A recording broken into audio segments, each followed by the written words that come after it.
Bismillahirrahmanirrahim.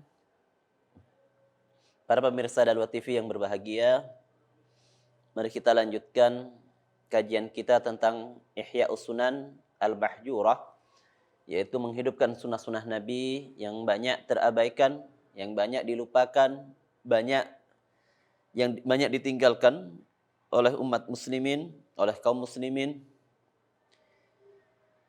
Di dalam kitab Ihya'us Sunan Al-Mahjurah yang ditulis oleh As-Sayyid Al-Allamah Muhammad bin Alawi Al-Idrus,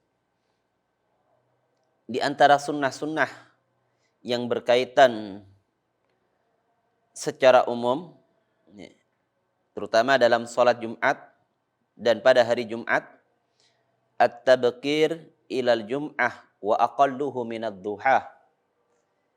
Ini sangat penting sekali. Mereka berpagi-pagi untuk berangkat sholat Jumat, paling sedikitnya dimulai dari waktu duha. Banyak hadis-hadis Nabi Sallallahu Alaihi Wasallam yang menganjurkan seseorang tadi untuk bersegera masuk masjid, jangan menunggu azan. Kadang-kadang di sebagian daerah mereka mau masuk masjid hari Jumat ketika mendengar suara adzan. Padahal dalam hadis fi ma rawahu Abu Hurairah an Abi Hurairah radhiyallahu anna Rasulullah sallallahu alaihi wasallam, bahwasanya Rasul sallallahu alaihi wasallam annahu qala man ightasala yaumal jum'ah ghaslal janabah summa raha faka'annama qarrabah badanah. Seseorang yang mandi pada hari Jumat seperti mandi janabah, yaitu ketika dia mandi, niat mandi hari Jumat, mau berangkat untuk sholat. Summa raha, kemudian dia pergi ke masjid, maka seakan-akan dia mendapatkan pahala qarraba badanah, seperti orang yang menyembelih onta dan dibagikan kepada fuqara dan masakin. Ini waktu yang pertama untuk mendapatkan pahala. Tentunya lebih awal dia berangkatnya. Bukan jam 11, apalagi mau adzan. Ini pahala yang pertama seperti orang yang menyembelih onta. Dan waktu yang kedua seperti orang yang menyembelih sapi dan membagikan kepada fuqara dan masakin. Waktu yang ketiga seperti orang yang menyembelih kambing dan mensodakohkan kambing tadi kepada fuqara dan masakin. Dan yang terakhir seperti orang yang menyembelih ayam. Orang yang menyembelih ayam dan disodakohkan kepada fuqara dan masakin. Yang terakhir seperti orang yang mensodakohkan telurnya ayam. Ini waktu yang terakhir. Ini dalam menerangkan tentang fadilah berangkat ke masjid waktu sholat Jumat di awal waktu. Tapi kita lihat yang kebanyakan mereka yang berangkat di awal waktu yang tua-tua. Umur 50 tahun ke atas, 60, 70. Kita lihat jarang pemuda-pemuda kita mereka berangkat di awal waktu. Atau misalnya ada yang mau jam 10 berangkat nyampe masjid. Jarang pemuda kita ada di masjid. Mereka kadang banyak yang nunggu azan baru nyampe ke masjid. Ini yang pertama. Juga di antara sunnahnya ketika seorang tadi masuk ke masjid, hadir di dalam masjid, an-nazar ilal khatib hala khutbatihi. Melihat kepada khatib ketika khatib tersebut dalam keadaan khutbah. Baik itu khutbah pertama atau khutbah kedua, Maka sunnah bagi hadirin jamaah sholat Jumat untuk melihat khatib, mendengarkan isi khutbahnya. Ini membantu untuk diam, ya, yang mana dianjurkan ketika khatib tadi khutbah. Kan idza sa'idal khatib fala yatakallamanna ahadukum wa man yatakallam faqad laghaut. Ketika khatib naik ke atas mimbar, maka para makmum yang hadir dilarang untuk berbicara di masjid. Yang bicara di masjid ketika khatib tadi menyampaikan khutbah, maka dia telah laghaw, telah lalai.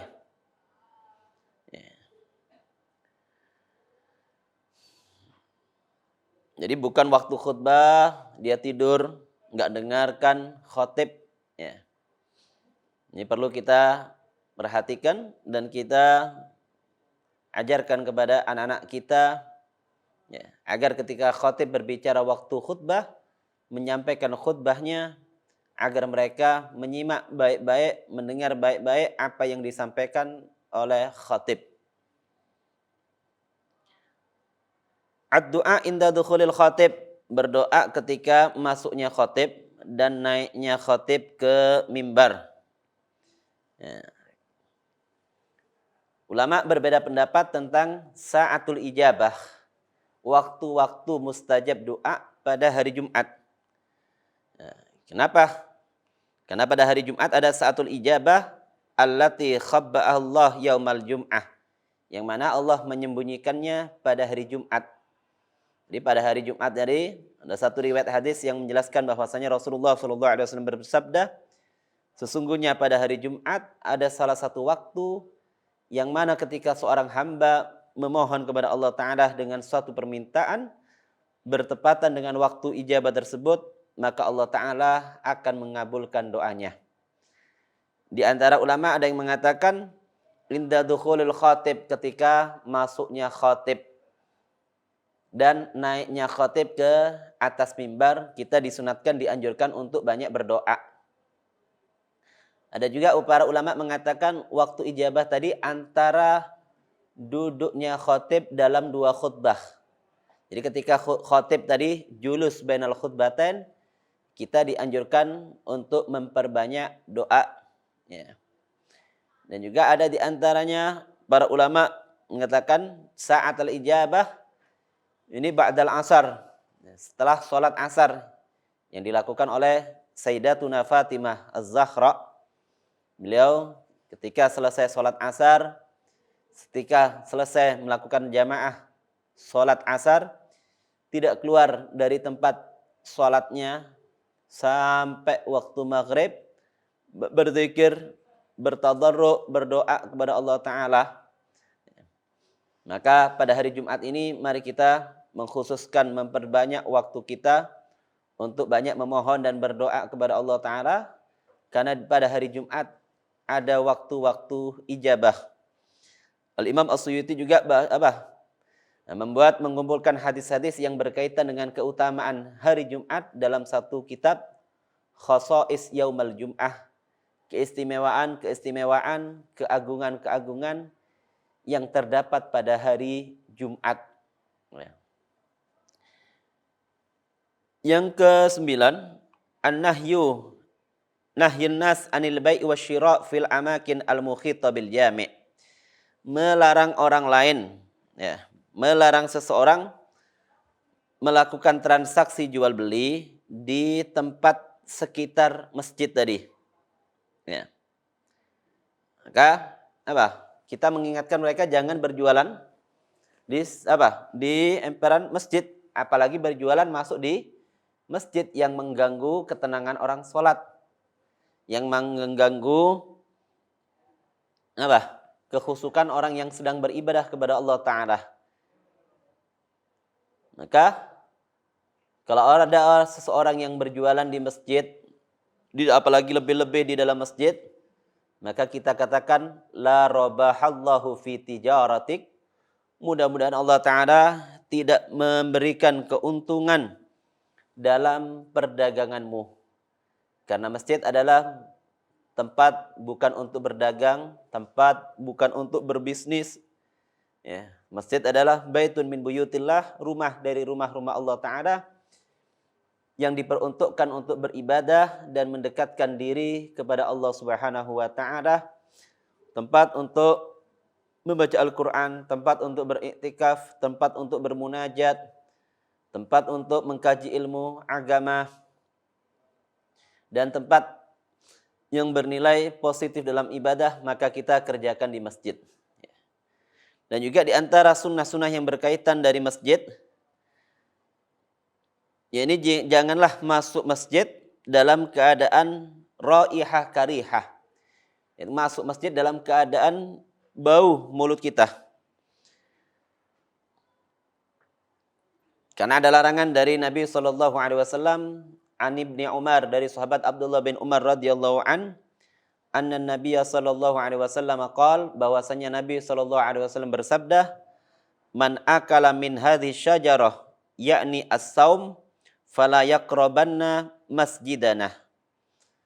Seseorang yang memakan buah dari pohon ini, yaitu makan dari bawang merah, makanan yang ada bawang merahnya, bawang merah mentah, menjadikan mulut kita ini bau, maka jangan mendekati masjid kita.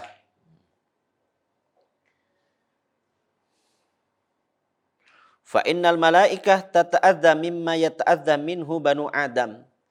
Karena malaikat yang berada di masjid tadi merasa terganggu dari bau mulut seseorang yang memakan bawang atau bau yang tidak sedap. Jadi dia bersihkan dengan pakai sikat gigi atau berkumur-kumur, ya, sehingga bau bawang yang ada di mulutnya bisa hilang.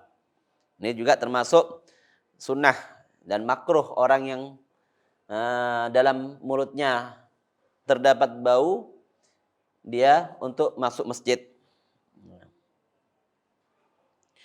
Ini diantara hal-hal yang disunatkan di masjid. Dan juga dianjurkan dalam masjid ketika seseorang tadi masuk ke masjid membaca doa yang dianjurkan oleh Nabi sallallahu alaihi wasallam.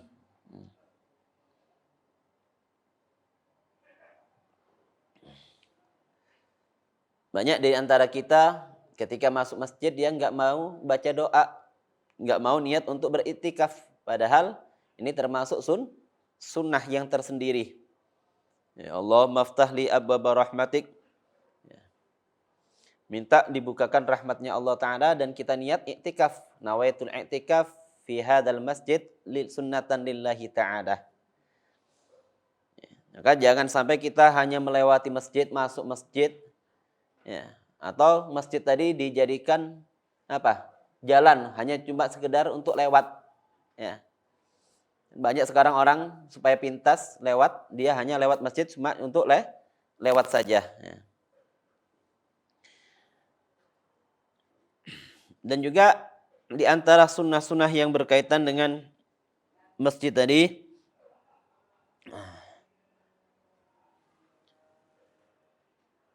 mengambil kotoran yang ada di masjid. Ya, ini termasuk pahala juga, pahala tersendiri. Jadi kalau kita melihat sampah, daun, plastik, atau kertas yang berserakan dari masjid, kita ambil, kita bersihkan. Ini bernilai pahala. Ya. Bernilai pahala ketika kita membersihkan masjid, meskipun itu hanya sedikit. Ya. Meskipun itu hanya kita anggap itu suatu hal yang remeh. Tapi di sisi Allah Ta'ala bernilai pahala yang sangat besar. Jangan bosan-bosan kita ketika masuk masjid, mau keluar dari masjid, kita lihat ada kotoran, ada daun, ada kertas, atau sampah yang berserakan, kita ambil dan kita keluarkan dari masjid. Itu ada nilai ibadah yang tersendiri.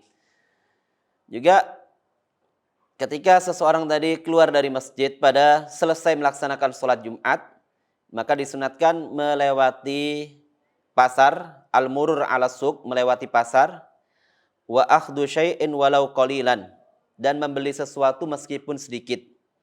Ya kan dalam satu ayat, fa idza qudiyatus shalah fantasiru fil ardi wabtaghu min fadlillah.